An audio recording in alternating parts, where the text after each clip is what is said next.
నమస్తే అండి. బీహార్ బంకీపూర్ అసెంబ్లీ ఎన్నికల ఫలితాలు చూసి అందరూ షాక్‌కి గురయ్యారు.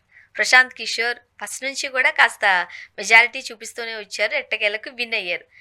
బీజేపీకి కంచుకోట అది. ఎప్పటినుంచి 2010 నుంచి కూడా గత 30 ఏళ్లుగా బీజేపీనే అక్కడ అధికారంలో కనిపిస్తోంది. ఏంటి జంజీ మహత్యం అనుకోవాలా? ఈ మార్పుకు గల కారణాలేమంటారు? ఇప్పుడు 3 చోట్ల బై ఎలక్షన్స్ వచ్చాయండి. ఒకటి గుజరాత్‌లో, ఒకటి మధ్యప్రదేశ్‌లో, ఇంకోటి బీహార్‌లో. హ్మ్. ఈ మూడిట్లో గుజరాత్‌లో వాళ్ళు గెలిచారు.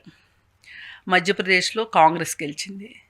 ఇక్కడ జనలోక్ పార్టీ అని చెప్పి ప్రశాంత్ కిషోర్ ఈయన గెలిచాడు.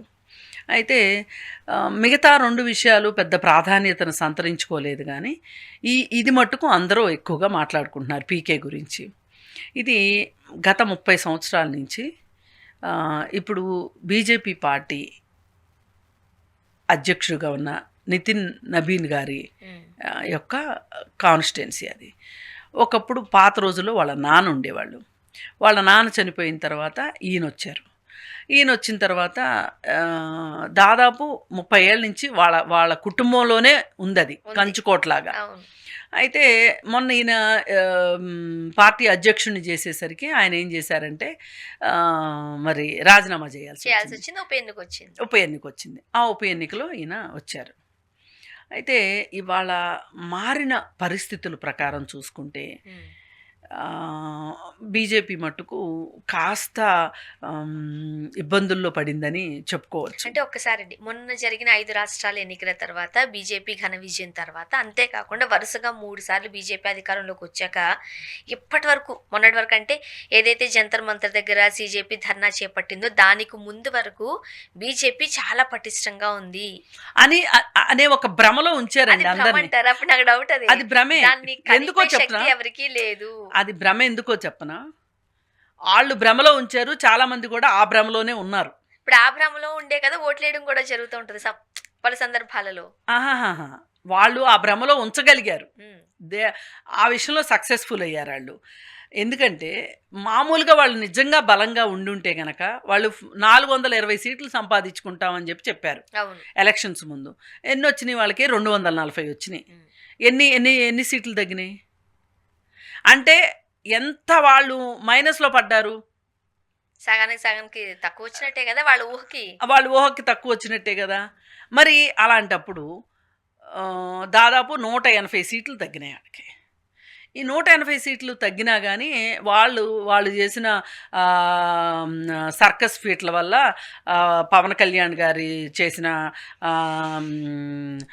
సారథ్యం వల్ల కావచ్చు, దౌత్యం వల్ల కావచ్చు, ఏదన్నా కానీ చంద్రబాబు నాయుడు గారిని ఎన్డీఏ కూటమిలో చేర్చడం కావచ్చు, నితీష్ కుమార్ని నువ్వు చనిపోయే వరకు నువ్వే సీఎంగా ఉంటావు అని చెప్పి ఆయన్ని సీఎంని చేయటము.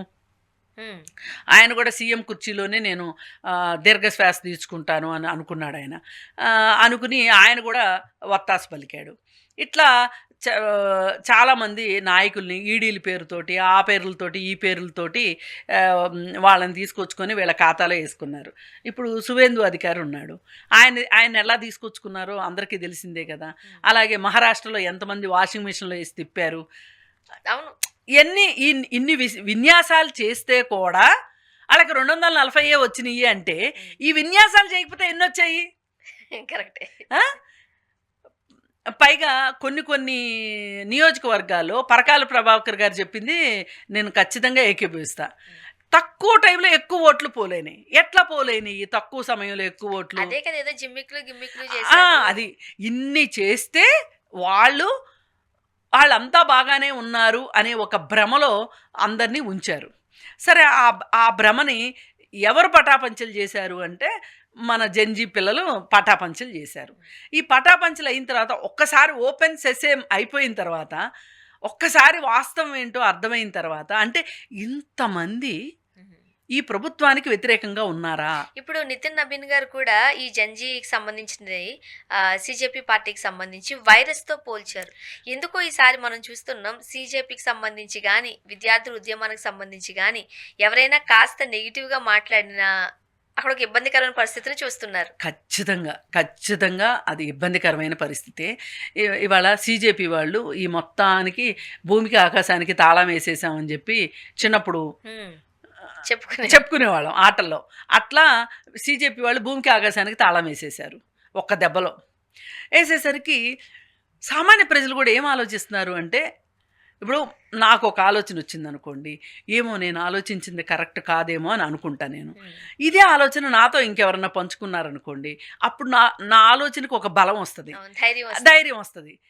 ఈ ధైర్యాన్ని ఎవరికి వాళ్ళకి దిగమింగుకున్న బాధని కష్టాన్ని వెళ్ళగక్కేదానికి ఈ సీజేపీ ఉద్యమం ఉపయోగపడింది. ఒక రకంగా ఇప్పుడు కొన్నిసార్లు బండ్లు స్టార్ట్ అవ్వవు, స్టార్టింగ్ ప్రాబ్లం ఉంటుంది. అలాంటి పరిస్థితిలో దేశం ఉన్న టైంలో వీళ్ళు వచ్చి బలంగా యాక్సిలేటర్ ఇచ్చారు, జామని దూసుకుపోయినట్టు అయిపోయింది. ఏది మనుషులు ఆలోచించే విధానం. నేను ఆలోచిస్తున్నట్లే వేరే వాళ్ళు ఆలోచిస్తున్నారు, వేరే వాళ్ళు ఆలోచించినట్లే నేను ఆలోచిస్తున్నాను అనే ఒక భావన ఏదైతే సమాజంలో పెరిగిందో, ఇప్పుడు ప్రతిదానికి ఏమంటున్నారు, మేము ధర్నా చేస్తాం, మేము ఊరుకోం, మేము ప్రశ్నిస్తాం, ప్రశ్నించే తప్ప. ఇంతమంది పిల్లలు ఇంత ధీమాగా వెళ్ళినప్పుడు అసలు మనం ఎలా ఇంట్లో కూర్చోగలుగుతాము ఏమీ మాట్లాడుకోకుండా అనుకుని బయటకు వచ్చిన పెద్దవాళ్ళు చాలామంది ఉన్నారు తెలుసా అండి.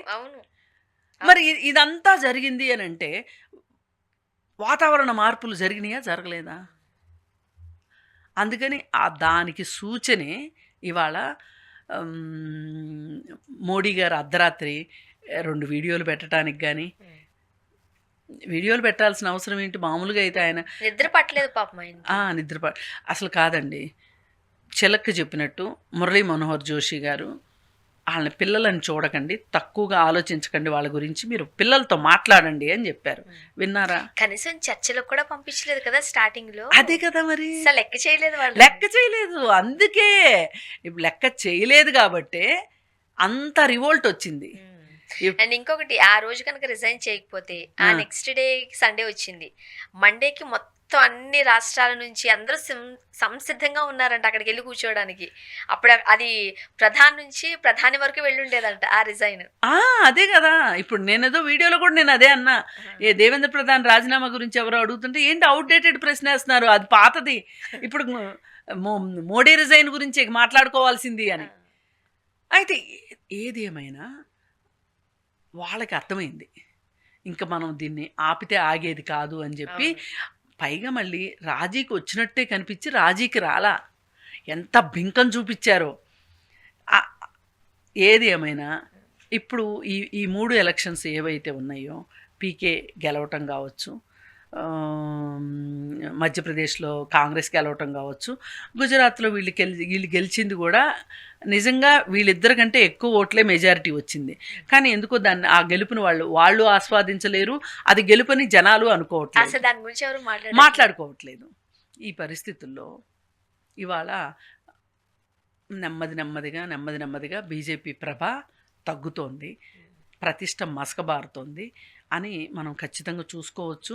పీకే కూడా చాలా మంచి స్టేట్మెంట్ ఇచ్చాడు. అండ్ ఇంకొకటండి, ఇప్పుడు బీజేపీ అధికారంలోకి లేదు అని అంటే ప్రతిపక్షంలో ఉండి ఆ సత్తా కాంగ్రెస్కి ఏమో అని అనుకునేవారు, కానీ ఇప్పుడు కాంగ్రెస్ కూడా పక్కకెళ్ళిపోయింది, సీజేపీ వచ్చేసింది, అంటే ప్రత్యామ్నాయం చూస్తున్నారు. అట్లా కాదు, ఇప్పటికీ సీజేపీ ప్రత్యామ్నాయం కాదు. సీజేపీ ఏంటి అంటే ఒక ఉద్యమ పార్టీ, అది వాళ్ళు ఒక ప్రెషర్ గ్రూప్ కానీ పనిచేస్తామని చెప్పారు. రాజకీయాల మీద మాకు ఆసక్తి లేదు, మేము సమస్యగా చెప్తాము. ఇప్పుడు ఎంత ధీమాగా మాట్లాడుతున్నారంటే, నువ్వేం చదువుకున్నావు, నువ్వు ఎట్లా చదువుకున్నావు, నీకు డబ్బులు ఎక్కడి నుంచి వచ్చినాయి అంటే అతను ఏమంటున్నాడు, నా సర్టిఫికెట్ నేను చూపిస్తా, మరి మోడీ గారు ఆయన సర్టిఫికెట్ చూపిస్తారా అని అడిగాడు. ఎంత ధీమాగా మాట్లాడుతున్నాడండి. అసలు ఇవన్నీ కూడా కాదు, అసలు ఈ పిల్లలు ఇచ్చిన ఉత్తేజానికి రాహుల్ గాంధీకి ఎంత ఉత్తేజం వచ్చింది. అసలు నేను ఏదో ఒకటి చేయాల్సిందే, నేను దిగకపోతే ఇది పరిష్కారం అయ్యేలాగా లేదు, నానా గందరగోళం అయిపోతుంది అని ఆ రోజు ఆ మెరుపు వ్యూహంతో వాళ్ళ ఇంటి ముందు ధర్నా చెయ్యకపోయి ఉంటే ఇంత జరిగేది కాదు. కానీ ఇంత చెయ్యొచ్చు అనే ఒక అభిప్రాయాన్ని కలిగించింది మటుకు సీజేపీఏ. దాని బై ప్రోడక్టే ఇవాళ మన పీకే విజయం. పీకే విజయము. పీకే కూడా ఏమంటున్నాడు, నేను మీ ప్రధానిలాగా నేనేమి ఫాల్స్ ఇవి నేను చెప్పలేను, రాత్రికి రాత్రి ఈ నియోజకవర్గాన్ని బెంగళూరులాగా మారుస్తానని నేనేం చెప్పట్లేదు, నా శక్తి సామర్థ్యాలు ఏంటో నాకు తెలుసు, దానికి తగ్గట్టే నేను పని చేస్తాను అని చెప్పి. పని చేస్తాను అని చెప్పాడు. ఇది ప్రజలు కోరుకునేది. అవును, రియాలిటీ ఫ్యాక్ట్ ఎంతవరకు చేయగలరు, అది చేస్తే చాలండి ప్రజలకి. అంతే. థ్యాంక్ యూ అండి. Thank you.